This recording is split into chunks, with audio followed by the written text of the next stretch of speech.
Hi friends, మనం అందరం ట్రైన్ని use చేస్తూ ఉంటాం. కానీ ట్రైన్ని ఇండియాలో ఫస్ట్ టైం ఎవరు తీసుకువచ్చారో, ఏ ప్రాంతంలో మొదటిసారిగా నడిపారో మీకు తెలుసా?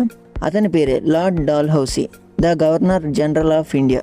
ఇండియాలో రైలు రావడానికి బ్రిటిష్ ఈస్ట్ ఇండియన్ కంపెనీ ఒప్పుకోలేదు. అప్పుడు లార్డ్ డాల్హౌసీ గారు బ్రిటిష్ గవర్నమెంట్ని ఒప్పించి రైలు రవాణాని 1853 ఏప్రిల్ 16న ప్రారంభించారు. మొదటిసారి రైల్వే రూట్ బొంబాయి నుంచి తానే వరకు 21 మైళ్ళు నిర్మించారు. ఈ ట్రైన్ స్ట్రీమ్ పవర్తో నడుస్తుంది. ఈ ట్రైన్లో తొలిసారిగా 400 మంది ప్యాసింజర్స్, అందులో గవర్నమెంట్ అఫీషియల్స్ కూడా ప్రయాణించారు. రైలు రవాణా సమయంలో లార్డ్ డాల్హౌసీ గారికి ఎన్నో ఆటంకాలు వచ్చాయి.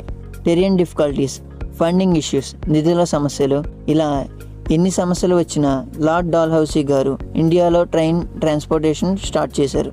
ఇన్ఫర్మేషన్ నచ్చిందా?